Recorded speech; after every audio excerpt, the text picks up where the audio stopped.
Kita tadi udah ngobrol-ngobrol banyak dengan mereka semua yang menggerakkan sosial media untuk menurut saya hal-hal positif dan menguntungkan sih sebenarnya. Nah ini buat Anda yang di rumah yang ingin sukses juga, ada cara lain juga untuk sukses. Kalau kamu bisa menemukan sesuatu yang baru, berinovasi yang baru, karena di tahun 2016 ini diadakan lagi sebuah acara yang akan membawa inovasi-inovasi baru yang luar biasa. Ya, apalagi kalau bukan Black Innovations 2016. Kita lihat dulu seperti apa dan bagaimana caranya.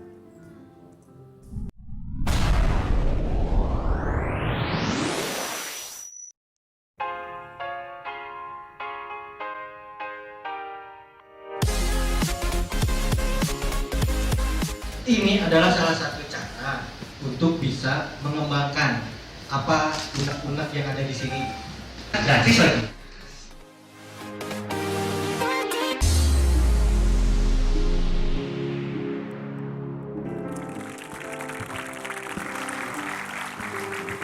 Ya, kita undang saja langsung narasumbernya. Ini adalah GG Dirgantara sebagai perwakilan dari blackexperience.com dan Yuka Harlanda sebagai juri dari Black Innovation 2016.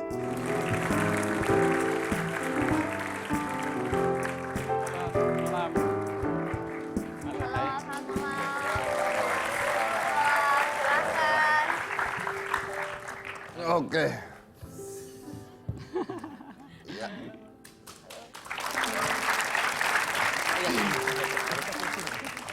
Penasaran banget nih tahun ini temanya apa nih? Oke, thank you. Tahun ini kami dari blackexperience.com itu berencana untuk menjalankan satu kegiatan yang sudah kami lakukan tahun sebelumnya, yaitu Black Innovation 2016. Nah, tema tahun ini adalah convert your values, convert your ideas into values. Jadi ini satu bentuk wadah atau forum ya, yang kita memberikan kesempatan kepada para kreatif muda, ya inovator muda, itu mempunyai ruang untuk berkreasi, di mana kreasi yang dimilikinya itu bermanfaat untuk masyarakat banyak secara umum. Nah, sehingga kami mengundang bagi pemirsa itu untuk apabila mereka memiliki ide-ide yang kreatif dan menarik, ya itu untuk bisa bergabung bersama kami di Black Innovation 2016. Oke, lalu apa bedanya Black Innovation tahun ini dengan tahun lalu? Untuk tahun ini kita akan coba men-challenge para peserta ya, agar mereka mengajak peserta untuk lebih bisa merealisasikan ide-ide yang mereka miliki saat ini, ide-ide yang muncul. Karena salah satu dalam tahapan proses program yang kami jalankan, ya itu mereka yang terpilih atau terseleksi dan masuk ke 15 besar, itu akan mendapatkan mentoring, di mana peran dari mentoring ini sangat penting, ya, membantu para peserta untuk merealisasikan ide-ide yang mereka miliki. Sehingga ini akan menjadi sangat seru karena ide-ide yang terrealisasikan itu akan kami jalankan sebelum tahap final. Jadi kebayang di final itu akan seperti apa hasilnya segala macam. Kemudian yang kedua, perbedaannya dengan yang tahun lalu adalah kategorinya diperluas, Mas Dedi. Tahun lalu kami hanya berbicara atau mendorong mereka untuk menciptakan ide-ide yang lebih fashion design.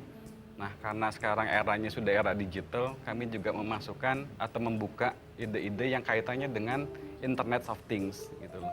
Atau kombinasi dari product design dan Internet of Things. Nah, itu yang menjadi pembeda kegiatan kami Black Innovation 2016 dan Black Innovation 2015. Oke, baik.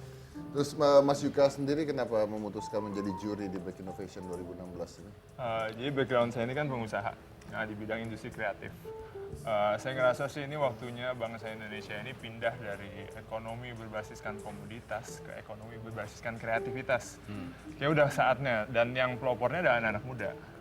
Ya, jadi waktunya teman-teman nih inovator-inovator untuk coba deh tampil. Ini waktunya kita gitu loh. Jadi yang punya ide, yang punya merasa ini ide kayaknya keren deh buat gue wujudkan, coba ya gabung di kompetisi ini. Oke, jadi mengajak mereka muda-muda untuk bergabung di Black Innovation 2016 ya. Ya oke Mas Gege, saya mau tahu cara pendaftarannya gimana dan di mana daftarnya kita ini? Pendaftaran sangat mudah sekali. hanya mengunjungi www.blacksexperience.com atau lebih lengkapnya Black Innovation, blackexperience.com. Di sana dengan mudah para peserta bisa meregistrasi dan sudah dimulai sampai dengan akhir Oktober. Sampai mulai akhir Oktober ya. Ya. Jadi ditutup di Akhir Oktober. di akhir Oktober. Oke, baik. Ya, saya mau nanya sama 3 bintang tamu kita yang sebelumnya nih, terutama buat ibunya Ayasha. Ayasha. Oke. Efek negatifnya. Ya, tadi kita bicara efek positif terus. Kita belum bicara efek negatif. Ayasha usianya Hampir 4 tahun. hampir 4 tahun. Tidak takut. Di usia 4 tahun dikenal begitu banyak orang. Di jalan menjadi sebuah sorotan mata. Dilihat foto dan videonya oleh orang-orang bebas. Yang mana bisa saja orang-orang yang melihat belum tentu orang-orang berpendidikan. Bisa menjadikan seseorang menjadi sebuah target. Apakah Anda tidak takut? Selama ini sih Ayasha masih dalam pengawasan saya sama suami saya. Jadi emang benar-benar kita nggak lepas sama sekali. Terus apa yang kita posting juga semua ada aturannya. Jadi nggak, baju juga yang saya pakein juga nggak yang terbuka gitu. Dan sekarang kan internet tuh juga kan ada undang-undangnya. Jadi saya nggak takut. Jadi tidak takut sama sekali? Enggak. Oke, kalau saya rasa bukan masalah baju ya, tapi banyak orang juga yang otaknya agak setengah gitu ya, yang melihat apapun jadi negatif gitu kan ya. Iya. Tapi tidak ada precautionnya? Ya selama ini kita bilang Dijaga sama dia, terus? iya dijaga terus. Dibilang apa? Sorry. Kita bilang, kita kasih tahu apa yang nggak boleh, apa yang boleh gitu. Di luaran? Di luar tetap sama saya. Oke. Dia selalu sama saya. Selalu sama ibu ya, oke. Reza ada negatifnya? Jelas pasti ada negatif ya, banyak omongan-omongan yang apa ya, orang nggak tahu apa-apa tapi ya dia komen seenaknya aja, seperti yang kata Om tadi. Ya, because they think it's free ya. Iya, They think it's free to say anything. dia udah gratis berisik gitu kan. Udah gratis berisik lagi ya, Iya, oke. bingung aja gitu. Iya betul. Udah gratis berisik, Iya. bikin pusing. Alia negatifnya? Paling bad comments. Bad comments. Tapi so far sih alhamdulillah tutup kuping aja. Terus sama paling ya itu kalau orang-orang biasanya underestimate sama kemampuan atau misalnya kayak oh ini hanya sekedar post di Instagram terus oke gitu. Tapi padahal sebenarnya itu kan penuh dengan kerja keras. Behind gitu that-nya yang Iya. dilihat ya. Oke, baik. Jadi ini baju sendiri ya? Nggak lupa tadi bilang ternyata ini baju endorsement. Oh benar mana? Oke. Baru sadar oh iya ini bukan baju yang tadi dipakai, ini baju ganti ya. Oke. Tapi sukses anyway buat semuanya ya. Terima Mudah-mudahan, kasih. berjalan terus, sukses.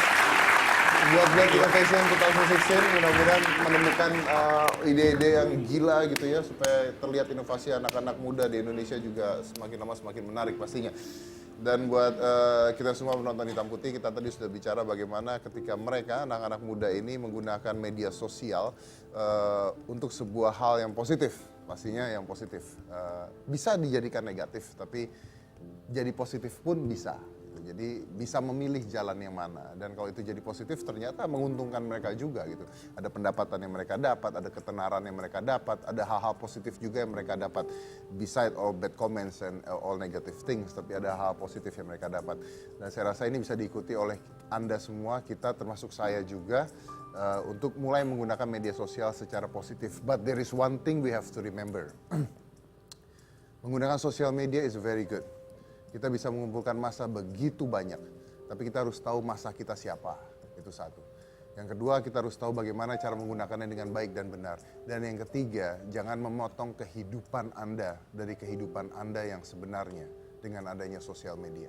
Karena sosial media itu melingkupi kehidupan Anda. Kehidupan Anda bukan di sana. Kita hidup di luar. Gunakan itu sebagai media, bukan sebagai sosialisasi. Itu sebagai media, gunakan sebagai media. Because what I know and what I remember when I was a kid, my social network was called outside.